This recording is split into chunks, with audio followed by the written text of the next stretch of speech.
কোরবানি ঈদ মানে গরু এবং গরুর হাট। ঈদ উপলক্ষে গতকাল গরু কিনতে গরুর হাট গিয়েছিলাম।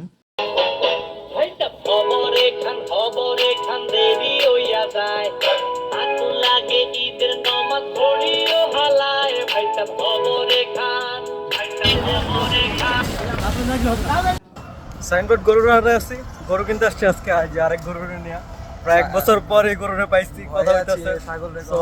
এই গরুরে আমি ভাবতেছি কোন সময় নিয়ে আমার বিক্রি করে দিই, জানি না কেমন দাম আসবে। দেখলাম মোটা তাজা আসলে যদি আপনারা কেউ কিনতে চান আমাকে জানাতে পারেন।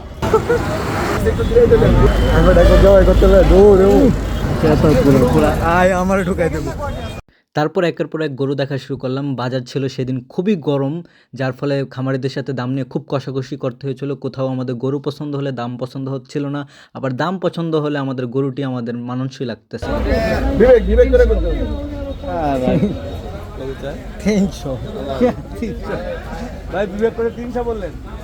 আজকের গরুর হাট পুরাই গরম আর কি। গরু আর দামের ভিতরে কোনো ভারসাম্য নেই।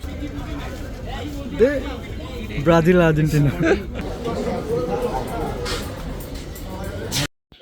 আর হাট মানে কাদা গোবর চারদিকে ছড়াছড়ি, আর বিশেষ করে 2-3 দিন যেহেতু বৃষ্টি হয়েছে এখন আরো বেশি। তারপর আঙ্কেলদের কথা মতো আমরা ফুটপাথ দিয়ে হাঁটা শুরু করি। ফুটপাথ দিয়ে হাঁটতে হাঁটতে হঠাৎ বৃষ্টি চলে আসে। বৃষ্টি চলে আসার 1 মিনিট আগে আমরা আমাদের কাঙ্ক্ষিত গরুটি কিনতে পারি, যেটা আমি সঠিকভাবে ভিডিও করতে পারিনি। তবে বৃষ্টিতে গরুগুলিকে ভিজতে দেখে আমার খুবই খারাপ লাগলো। হাটের কর্তৃপক্ষের ব্যবস্থাপনা খুবই বাজে ছিল।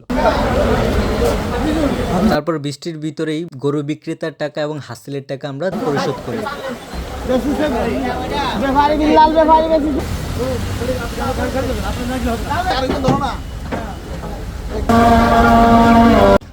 প্রায় 3-4 ঘন্টা ঘোরাঘুরির পর বৃষ্টিতে ভিজে অবশেষে গরু কিনছে এবং গরুর ট্রাকে তুলে পাঠিয়ে দিচ্ছে। এখন আমরা যাবো আর কি। তো আজকের গরু কেনার এক্সপিরিয়েন্সটা আমি আমার মনে থাকবে সবসময়।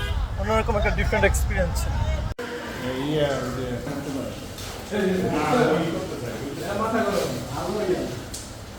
কোনো সমস্যা